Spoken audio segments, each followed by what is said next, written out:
Eu peço que reparem que lhes estou a falar num sítio excepcionalmente bonito e também com um nome bonito. Chama-se isto Portas de Portugal. São as portas por onde se saía da cidade de Lagos, caminho do Reino de Portugal. Vim aqui por uma razão. Como sabem, todos os anos nós comemoramos o 10 de junho. O 10 de junho antigamente chamava-se-lhe apenas Dia de Portugal. Agora, é claro, é muito complicado. Diz que é o Dia de Portugal, mas é claro, os portugueses não somos só nós. São também vocês. Vocês que têm seguido tanto este programa e que são os portugueses espalhados pelo mundo. Por isso a gente diz Dia de Portugal e das comunidades. E não é só isso, é que o 10 de junho é porque faz anos que morreu o grande poeta Luís de Camões. Então a gente, com uma grande dificuldade de sintetizar, diz que o 10 de junho é o dia de Portugal e das comunidades e do Camões. Isto para dizer simplesmente, o 10 de junho é o dia nacional. Todos os países do mundo têm um dia nacional em que fazem a sua própria festa. Pois bem, o Dia Nacional Português é 10 de junho. E este ano é comemorado em Lagos. Eu acho que a cidade foi escolhida com excelente critério. Lagos, terra de origens antiquíssimas, depois com uma forte presença medieval. Estas torres, estas muralhas foram mandadas fazer por El Rei Dom Dinis. Depois a cidade onde o infante Dom Henrique fez o quartel-general das descobertas. Depois a cidade onde El Rei Dom Sebastião partiu para não voltar. Eu acho que tudo isto cria uma atmosfera de história, de poesia e de lenda que faz de Lagos a cidade ideal para comemorar a data nacional.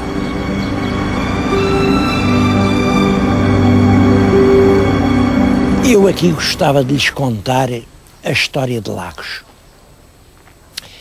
Bom, e só não a conto porque eu não sei. E até parece mal uma pessoa chegar aqui e dizer isto. Eu não sei a história de Lagos, que é uma história que toda a gente sabe. Toda a gente, olha, agora saiu um livro, saiu aqui, está aqui. Eu peço-vos que vejam a capa.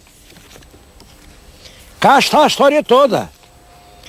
La Cóbrega, Zavia, até está aqui amor e tudo, hein? Lagos.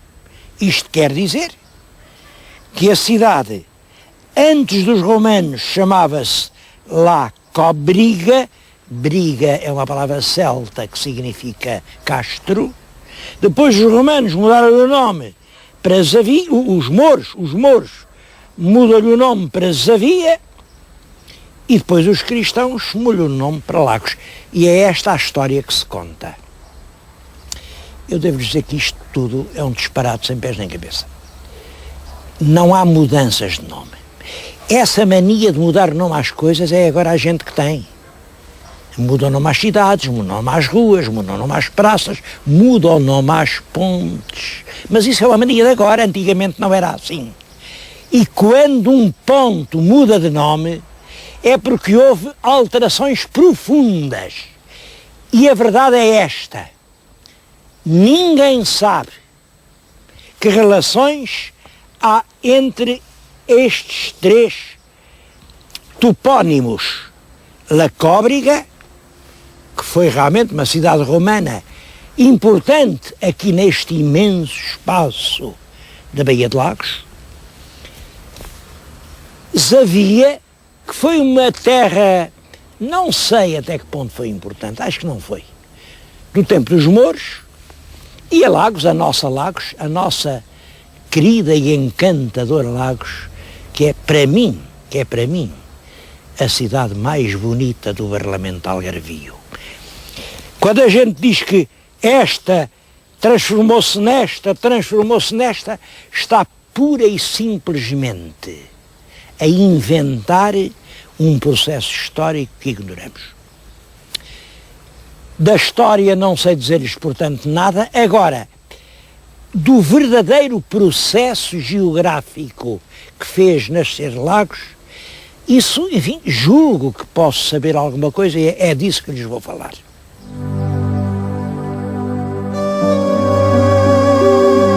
A história de Lagos é um daqueles casos em que o documento mais importante é a geografia. Aqui, a geografia explica a história. Por geografia, eu tenho aqui na minha frente um mapa do Parlamento de Algarvio, para o compreenderem. Isto aqui é o Cabo de São Vicente, isto é a Ponta de Sagres. Ora bem, e onde é que fica Lagos? Lagos fica exatamente onde eu vou colocar esta caravela. Aqui. Lagos fica aqui. Pus uma moeda que tem uma caravela, o que está certo, porque as caravelas, as primeiras caravelas, partiram de Lagos. Porque é que isto é um ponto extremamente importante. Quem já andou no mar sabe isto. Os navios, é claro, estou a falar no tempo da navegação à vela, têm que esperar num sítio abrigado, onde não haja grandes ventos, e num sítio onde um caudal de água doce permita fazer a aguada para a longa travessia que se vai seguir. Ora bem, quem venha deste lado, quem venha do Oriente, o último ponto que tem com essas características é aqui. Vem esta ribeira, é a ribeira de Bensafrim, também já lhe chamaram Rio de Lagos, boa água para abastecer os navios. Tem aqui toda esta costa, é a Costa da Piedade, que é um sítio lindíssimo e perigosíssimo. Eu vou-lhes dizer porquê. E era aqui o último ponto que os navios tinham para se abrigar antes de se atrever a entrar no largo Atlântico. É claro que isto era o bastante para fazer nascer uma cidade. Os barcos ficavam aqui. Por isso, isto já foi cidade fenícia. Depois os romanos ocuparam-na, sem dúvida, aparecem aí muitas coisas romanas. Isto foi uma importante cidade romana. Por isso, isto foi cidade de mouros, chamava-se Zavia ou Azauia, e eu já li que isso queria dizer mosteiro, e mosteiro é porque havia aqui tretas, então vocês não veem, basta isto. Isto é o abrigo, a palavra quer dizer é abrigo. Era o lugar onde os navios encontravam abrigo. E havia aqui todas as condições para nascer uma grande cidade. Isso não aconteceu porque se tinha todas essas condições para os navegantes, era um lugar aberto, infelizmente era um lugar apetecido, vulnerável, perigoso. Nenhuma cidade em Portugal foi tão flagelada pelos piratas como esta terra de Lagos. E vamos agora perceber porquê.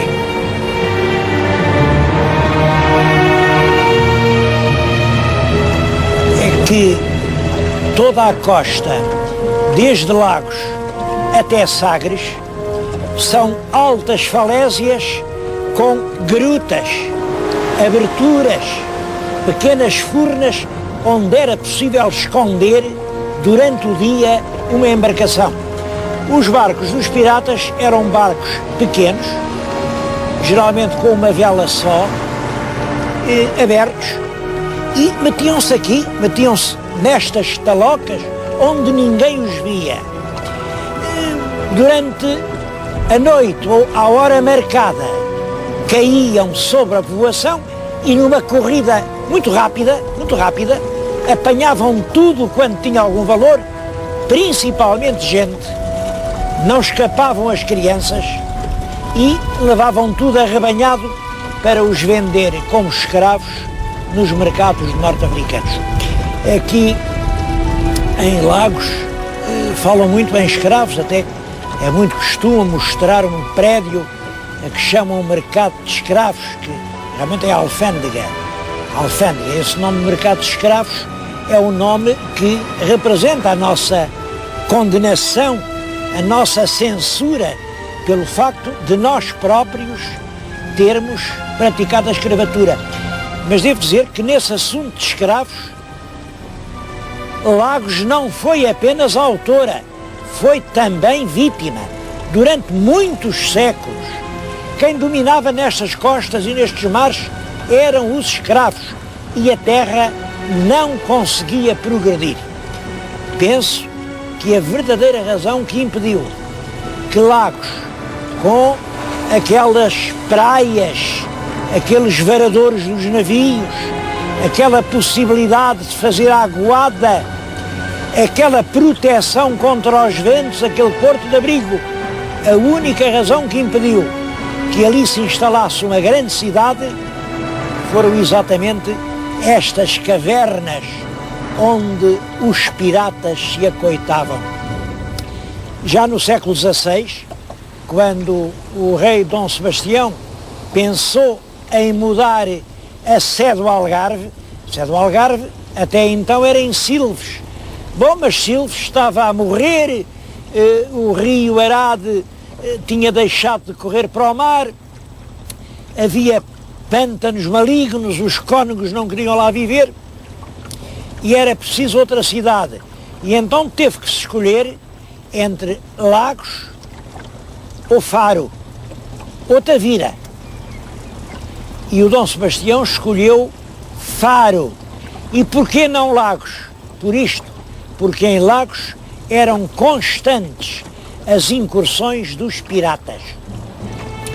Eu penso que isso vem desde a pré-história. Penso que já os fenícios eram piratas e durou até praticamente ao século passado. Só em 1830 é que as nações civilizadas resolveram acabar de uma vez por todas com a pirataria, que era uma praga que infestava os mares.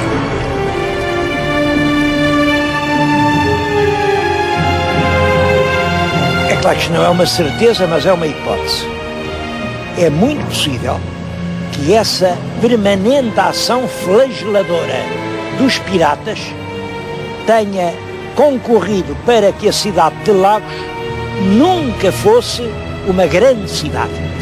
Porque, reparem, Lagos fica no fundo de uma baía enorme, uma das maiores baías do litoral europeu. E geralmente as povoações são como as pérolas nas conchas. Uma cidade ao fundo de uma grande baía tende a desenvolver-se como uma grande cidade portuária. Aqui, nesta baía de Lagos que estão a ver, deram-se importantes episódios da história da Europa.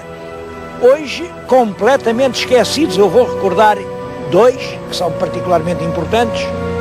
Um é o de uma grande batalha naval entre uma esquadra inglesa e uma esquadra francesa no dia 28 de junho de 1693.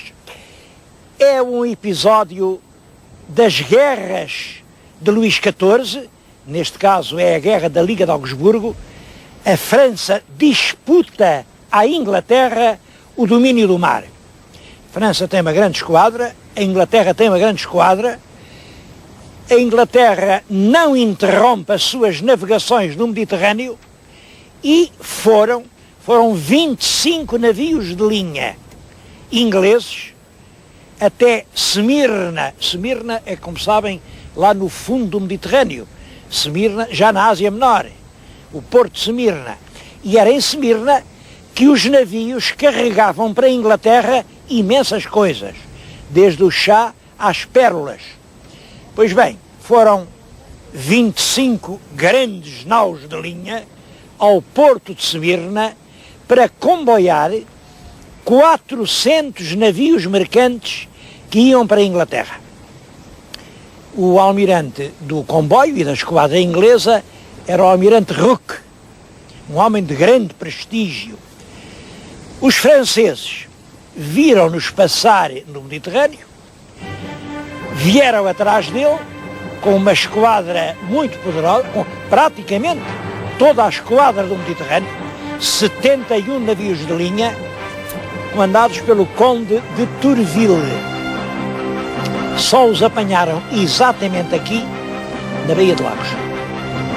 Aqui envolveram-se, é claro, 71 navios de linha contra 25, uma grande desproporção. Eles combateram furiosamente todo o dia, mas, é claro, contra a força não há argumentos. Vários navios ingleses foram para o fundo e os outros resolveram largar a presa, e os 400 navios mercantes carregados de grandes riquezas, dizia-se nessa altura que passava de 50 milhões de francos, era uma coisa fabulosa, tudo foi apanhado aqui pela esquadra francesa, aqui diante de Lagos. Esse facto vem a ter uma consequência muito importante. Passados cerca de 10 anos, o almirantado deu ordem para, ao primeiro pretexto, ainda nessas guerras com o Luís XIV, se apoderarem do penhasco de Gibraltar, para que a esquadra francesa não pudesse passar do Mediterrâneo para o Atlântico e vir apoderar-se dos comboios dos ingleses. O outro combate foi em 17 de agosto de 1759, portanto, é no tempo do Marquês de Pombal. Bom, mais uma vez, os ingleses andam em guerra com os franceses, uma esquadra inglesa surpreende a tentar entrar no Atlântico uma frota de 7 navios de linha franceses, perseguiu-os e conseguiu-os encurralar aqui na Baía de Lagos. Os franceses defenderam-se, dos 7, 5 foram para o fundo, os ingleses eram muito numerosos, mas 2 conseguiram fugir e entraram mesmo no Porto de Lagos e foram-se colocar sobre a proteção dos canhões dos nossos fortes. Dos canhões. Bom, só que os nossos canhões não tinham balas, portanto não puderam proteger coisa nenhuma. E ali, em águas portuguesas, ao alcance da nossa artilharia, as naus inglesas apresaram os 2 últimos navios franceses e levaram-nos a reboque para a Inglaterra. Claro que isto é grave, é uma afronta. Nós protestámos e tal, mas é claro, nestas coisas não adianta muito protestar. O resultado foi que acabámos por nos ver envolvidos nessa guerra com a qual não tínhamos nada a ganhar. Também não tivemos grande coisa a perder. Foi uma pequena guerra, mas isso aconteceu aqui em Lagos.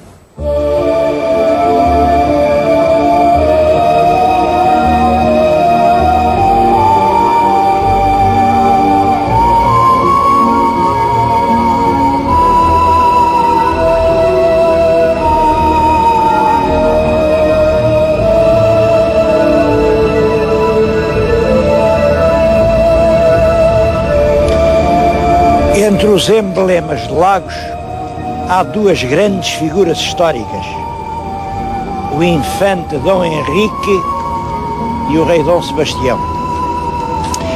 Queria aproveitar para chamar a atenção para aspectos mal lembrados dessas figuras.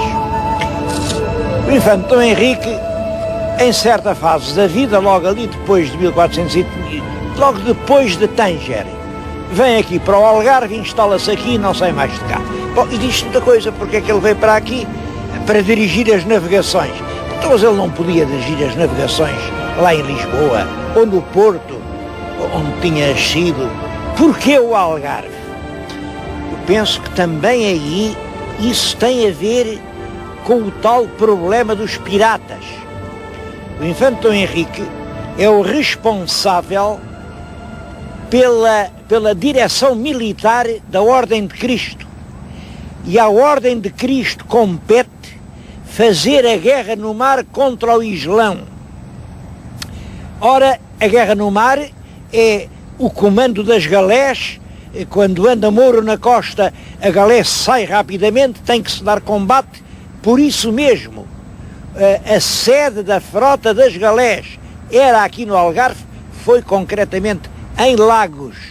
E aqui temos porque é que o infante Dom Henrique tinha uma razão para vir para o Algarve, para combater os sarracenos do mar. Era Lagos o lugar ideal. Reparem, já o rei Dom Dinis tinha estabelecido em Castro Marim a sede da Ordem de Cristo, quando a substituiu aos Templários.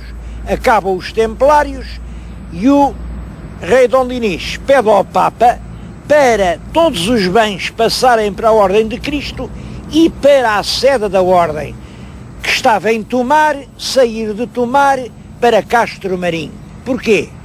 Porque quando a guerra era em terra, Tomar era um bom posto, mas quando agora a guerra se trava no mar, o posto é Castro Marim, ou seria Tavira, ou era Lagos. De qualquer maneira, isto explica-nos perfeitamente porque é que o infante Dom Henrique vem para o Algarve. Explica outra coisa, porque é que o primeiro descobrimento intencional, o primeiro descobrimento científico é o dos Gilianos em 1434.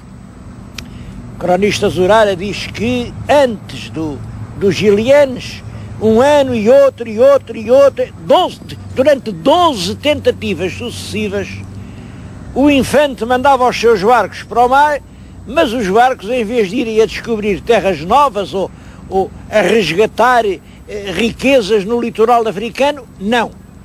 Passavam o Estreito de Gibraltar e iam todos filhar grossas presas no reino de Granada, com que tornavam muito honradamente para o reino. Muito honradamente quer dizer rico. Os ricos são todos honrados, como vocês sabem. Os pobres é que não são, porque ainda querem ser ricos.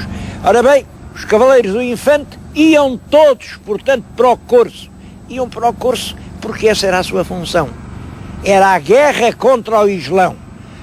Porque é preciso ser justo. Claro, nós chamávamos piratas a eles. E aprisionávamos e reduzíamos-los a escravos. E eles chamavam-nos piratas a nós. Diziam que os piratas éramos nós e nós é que éramos as vítimas. E isso, quando uns resolvem dizer que os piratas são os outros e os outros dizer que os piratas somos nós, isso é uma guerra. Foi essa guerra que o infante Dom Henrique comandou e comandou aqui no Algarve. Eu penso que estes muros medievais que estão na nossa frente têm alguma relação com o infante Dom Henrique. Estes muros foram mandados fazer para o rei Dom Dinis, mas ali junto o infante Dom Henrique fez uns espaços onde tinha, sabemos isso pela execução do testamento do infante Dom Henrique, tinha ali muito material náutico, tinha armamento, tinha muitas caravelas. Eram aqui, neste ponto, os arsenais do príncipe navegador, e foi daqui, desta praia, que partiu o primeiro navegador, os Gilianos. Acho que por isso a cidade de Lagos pode, com justiça, sem exagero, dizer que foi aqui que nasceu a grande epopeia coletiva dos descobrimentos. Bastava isso para que fosse justo Portugal vir aqui comemorar no dia 10 o Dia de Portugal, das Comunidades e de Camões.